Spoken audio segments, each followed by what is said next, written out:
সবাই যখন মৃত্যুটাকে ভীষণ ভয় পায়, আমি তখন হাসতে হাসতে আল্লাহর কাছে ভীষণ সন্তুষ্টি নিয়ে পৌঁছতে চাই যে আমি একটা ন্যূনতম ওই জীবনটা লিড করতে পারলাম, যে আমি একটা ইনসাফের হাসি নিয়ে আমি আমার আল্লাহর কাছে পৌঁছতে চাই। হায়াত মৌতের মালিক আল্লাহ, ন্যূনতম সিকিউরিটি নিয়ে চলাও হলো সুন্নাহ।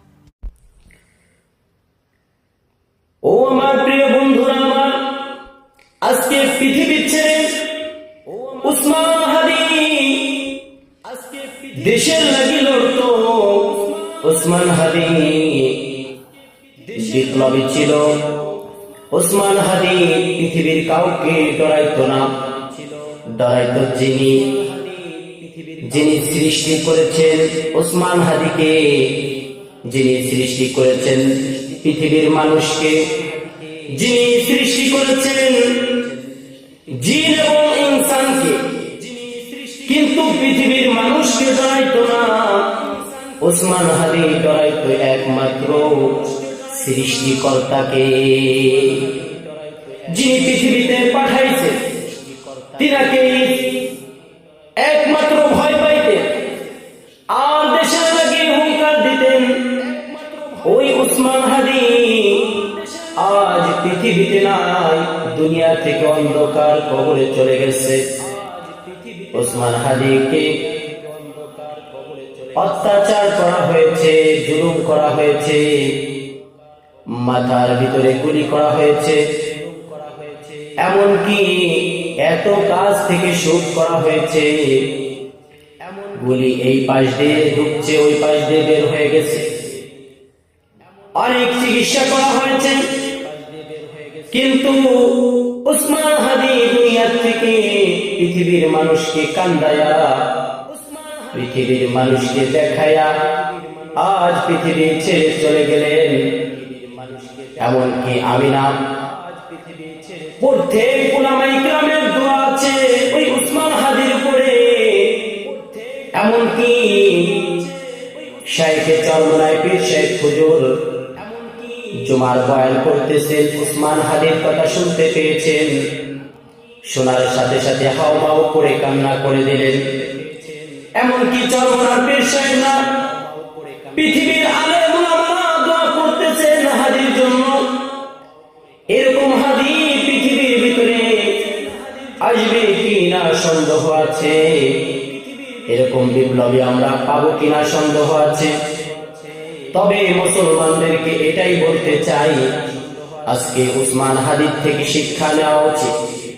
আজকে প্রত্যেক মুসলমানেরই, প্রত্যেক যুবকেরই এরকম হুঙ্কারী, এরকম বিপ্লবী, এরকম হক তার কথা বলার মতন একজনকে একজন প্রত্যেক ঘর থেকে তৈরি করা উচিত।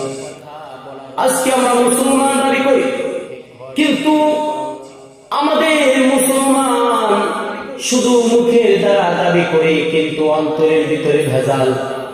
আজকে ভেজাল থাকার কারণে আজকে আমাদের ওই আল্লাহর ভয় নাই। ভয় ছিল এমন একজনে, তিনি আজকে দুনিয়ার থেকে বিদায় নিয়ে চলে যাচ্ছে।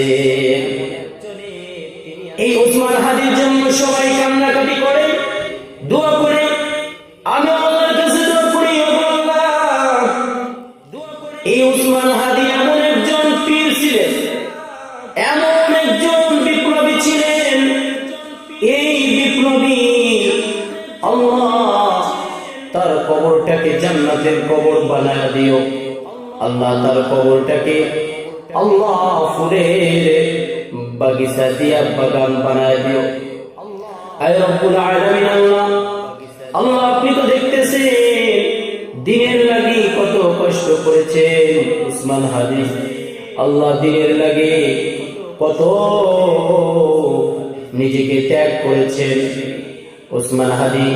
এমনকি এই উসমান হাদি একজন কবি ছিলেন, এত সুন্দর সুন্দর কথা বলতেন, এত সুন্দর সুন্দর ভাষা তার মুখ দিয়ে বের হতে, জবান দিয়ে বের হতে, তিনি পৃথিবীর কাউকে ভয় পেতেন না। আল্লাহ ওই উসমান হাদিকে আল্লাহ শহীদ করিও। আল্লাহ ওই উসমান হাদিকে আল্লাহ জান্নাত নসিব করিও। আল্লাহ এর থেকে আমাদের প্রত্যেককে শিক্ষা দেওয়ার তৌফিক ইনায়াত দান করিও।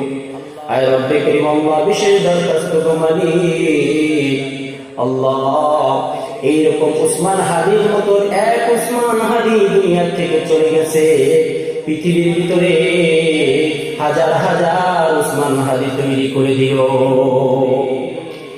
আয় রব্বুল আলামিন আল্লাহ আপনি তো ক্ষমাশীল, আপনি তো দয়ালু আল্লাহ। উসমান হাদিকে আল্লাহ জান্নাত নসিব করিও আল্লাহ, উসমান হাদিকে আল্লাহ জান্নাতের মাকাম দান করিও। আয় রব্বে করিম আল্লাহ এই উসমান হাদির একটা সন্তান, ছোট্ট একটা সন্তান থেকে দুনিয়া থেকে বিদায় নিয়ে চলে গেলেন।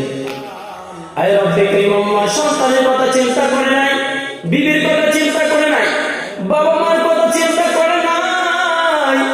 আল্লাহ তোমাকে ভয়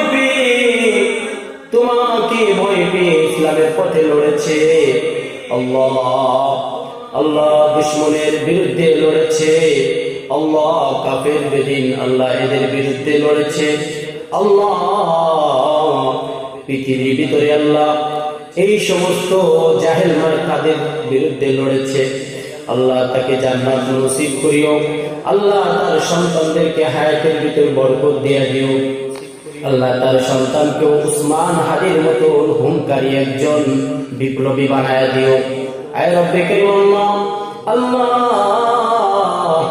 সমস্ত কিছু যা কিছু লাগে আল্লাহ আল্লাহ সমস্ত কিছু দিয়াই আল্লাহ তাকে আল্লাহ ভরপুর করিয়া দিও আল্লাহ। তোমার নিয়ামত দিয়া ভরপুর করে দিও আল্লাহ। উসমান হাদি ভাই সন্তানকে আল্লাহ হায়াতের ভিতরে বারাকা দান করিও।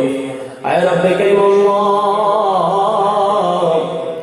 সন্তান বাবার লাশের সামনে আইসা কান্না করে, বাবা বাবা করে চিৎকার করে, পৃথিবীর মানুষ আর তাকিয়ে তাকিয়ে দেখে হাউমাউ করে কান্না করে। আয় রব্বে করিম আল্লাহ ওই সন্তানের দোয়া আল্লাহ কবুল করে নিও। আয় রব্বে করিম আল্লাহ ওই সন্তানের দোয়া কবুল করে নিও।